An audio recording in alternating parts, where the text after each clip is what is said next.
We're back. And it's part 2 of the Fantasy Staple this week, week 14. Bringing you the sleepers here in part 2. We're going to try to get a hold of our local radio host, see if he can get us on, talk a little bit of football, see if he's down for that, share a little insight. Mo on the Mo Radio Show. A little shout out. We'll tweet him, let him know we tried if we didn't get through. You guys Twitter? He's on Twitter. We're on the sleeper segment? Yeah, we're in the sleepers. Like we said, bringing you 3 segments back to back. On our last one, we will bring you some of the live questions we've been receiving here. So stay tuned. Let's see if we get through. If not, we'll jump right into it. Oh, I'll just jump into it now. Okay. First off, I got the guy that I led off the other segment with, Denario Alexander. On to 27% of leagues, Dan. I don't know where to begin with this. The guy's got better averages per week. He's only played 4 full games. He's better than Roddy White, Wes Welker, Marquise Colston, Eric Decker. What are you waiting for? I mean, what are you waiting for? The Mayan apocalypse to happen? It's close, Chad. It's close. I mean, come on. Just pick the guy up. The last games that he's got this year, Carolina, the Jets, and Oakland are 3 of his last 4 games. This week against Pittsburgh, I'm still going to roll the dice and say that he has a good game, but that's my sleeper guy because he gets 7.2 targets a game. He's your sleeper guy, but he shouldn't be. For this week, he still probably gets 100 yards. This radio station's not answering. Oh, well. But he's a sleeper guy more or less for the whole playoffs as a whole. He's going to help you this week, but not as much as he will in the last 3 weeks. He's got cakewalk games. He's going to play because he hasn't played practically half the year because he came off the practice squad. But he's a guy that has absolutely no business being unowned in 73% of all leagues. You guys are blind to the name because you've never heard of him. I don't even know where he went to college, to be perfectly honest for you, and that's rare for me to admit. I'm not proud to admit that, but I don't know where he went to college. I've never heard of the guy before this year, but he's a player. He is a guy that's going to produce for you. You need to pick him up. He's got huge potential, especially in the championship weeks. Oakland, Jets, Carolina. I mean, that's a madhouse. The guy averages, I think he's got 4 touchdowns on the year. He had 6 catches for 102 yards last week. There's no reason not to pick him up. Just that is all. Now, Chad, he's leaning more on the I'm going to get you through your entire playoffs. I'm kind of just trying to hit you up with this week in case you got some open spots. I still think Alexander has a big game this week. I don't doubt that. But, like I said, I'm going to try to just get you through this week in case you have a weak matchup. Jonathan Dwyer. I know 11 turnovers in the last 2 weeks. 7 or 8 of those came from the running backs, but San Diego, they're averaging 15 points a week that they're giving up to running backs. Dwyer's going to receive about 60% of the snaps, which is going to result in about 20 carries. Against San Diego, they got a weak rush defense. I believe they're the 19th or 20th. But I can see Jonathan Dwyer going off. Like I said, TD alert. Touchdown this week. Jonathan Dwyer will get you at least 6 plus 40 yards at a minimum. He's going to get you your 10 points this week. Are you doing that? Is that like process of elimination though with the Pittsburgh running backs? It was Mendenhall's job at the beginning of the year. He was coming off an injury, so I understood that he got kind of casted back behind. It was Redmond and Dwyer were splitting reps at the beginning of the year. Dwyer looks a lot better than Redmond, but then Redmond started playing a lot better, and then they all just. The cards collapsed once Mendenhall came back, and they all fumbled. And it seems like Dwyer fumbled less of all of them.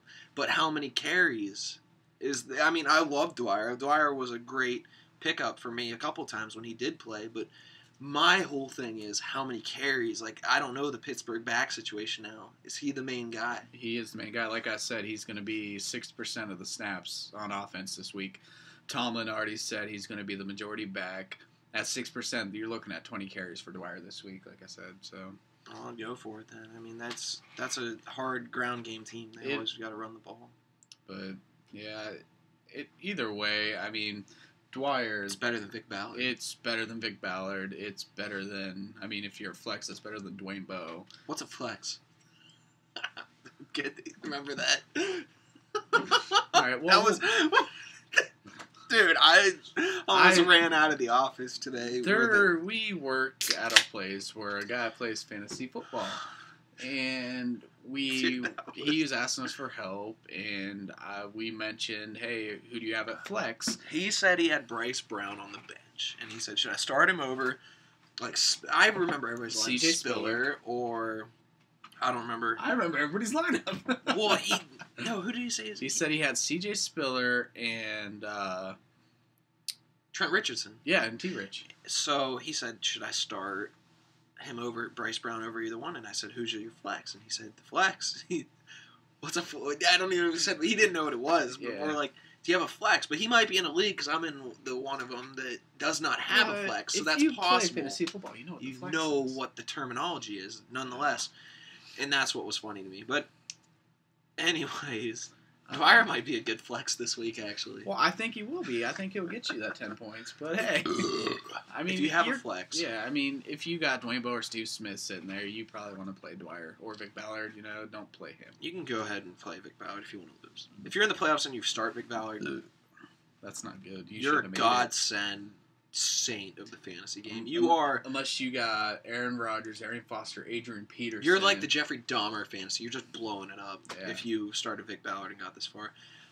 But my next guy is, because it's like reaching into an empty bag of marbles right now for running backs. At this point at the waiver wire, there's not a lot available. Moreno is only available in, I think, 25. And everybody started to catch on to the Bryce Brown phenomenon because he, of course, is literally pulling a Freddy Krueger and ripping faces off of opponents right now. That's really what he's doing. That guy is, I mean, he's not like that great. It's that system, what we've talked about. But you can try to call him again. Might as well. But I'm saying Montrell Owens is the best pickup this week. Only under 3% of all leagues. He's going to start this week for Maurice Jones-Drew.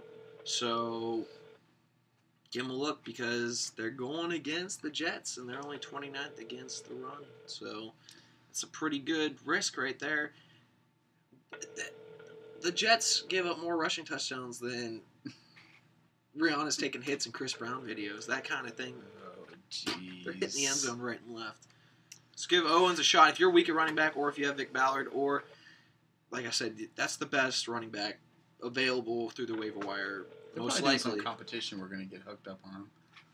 I just wanted to hear how his fan. He's the guy that always preached that he does not watch college sports because he only watches NFL, and he's a diehard NFL guy. So they're probably talking about getting high, or blue waffles, or gay marriage, or the political stuff, or Yukon Cornelius carrying a gun. All right, and we're gonna move Rudolph on the Red-Nosed because... Reindeer, because we all saw Yukon Cornelius was packing heat last night. Dude, Yukon Cornelius is a badass. Yeah. Oh. Anyways, we're gonna move on here. Sam Bradford. He's a sleeper, Dan? He's a sleeper. Oh my He's Lord. owned in 32% of leagues when I checked. But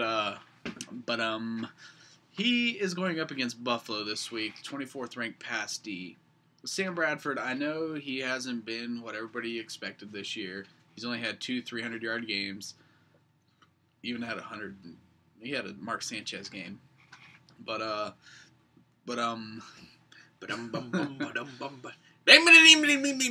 that frog? Wow. You do. You're ruining my segment. I'm just kidding.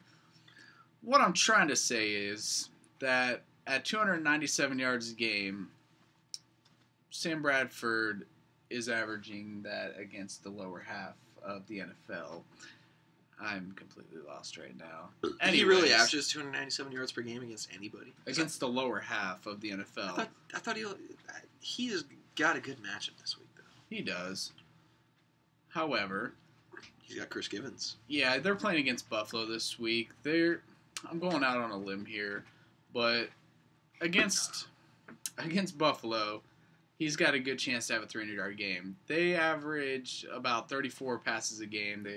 The opposing quarterback takes. What the fuck are you doing? He's going to get that pay dirt. I wasn't going to say that. Anyways, on to Chad's next pick. No, I back up the Bradford pick because he's available. That's amazing that you can find a quarterback that has that good of a matchup. This is also my last week on the fantasy staple. What? I just made that up. But he's got a good matchup, and a lot of people are, if you actually somehow got in with like a Colin Kaepernick, or let's say, I don't know who's hurting, but a lot of people have him on the bench. It's probably a better matchup than, like, say you got in with Carson Palmer, who's a top 10 quarterback this week, does not have the good matchup because it's going against Denver, but you have Sam Bradford.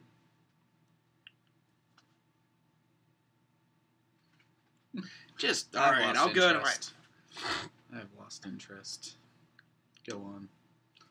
Does Denver play Oakland this week? Denver plays, it doesn't matter.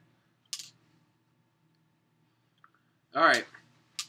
Mercedes Lewis, 18% owned, and he's getting increasing targets. It's not a great play, but he's getting more and more targets each week. Only 6 targets. Well, blah. He's getting more than 6 targets a game since Henne took over. That's what I'm trying to say. And now that they're weak in the running back position in the red zone, they're going to look a lot more towards the, oh my God, towards the tight end.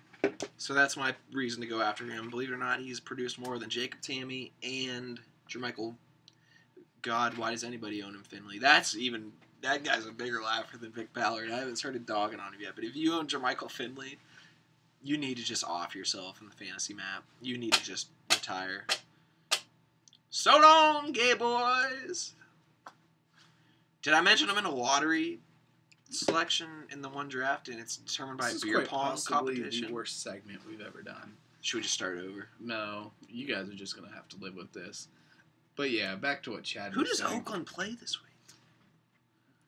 We have a lottery for our draft, and the top 4 teams, well, the worst 4 teams are pretty cut and dry, but there's a tie for the 5th worst team in order to get into our lottery for the draft, and he is tied with my buddy Luke at, I believe, what's your record, 4-9?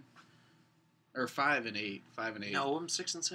No, you're not 6-7. Yes, I am. You have Do a you winning really want to record. see this? Yes. 6-7's not a winning record, for the record, You- but... You're not 6-7. Dude, yeah, I am. I would have won 5 in a row if I would have beat you, because Heath Miller had a dildo up his ass the whole game. But yeah, they're tied for the same record, and we figured, hey, let's have a beer pong tournament, and whoever's team wins or is higher in the bracket afterwards 6-7. will Won get the 3 final in a spot row. in the. Let me see that, Chad.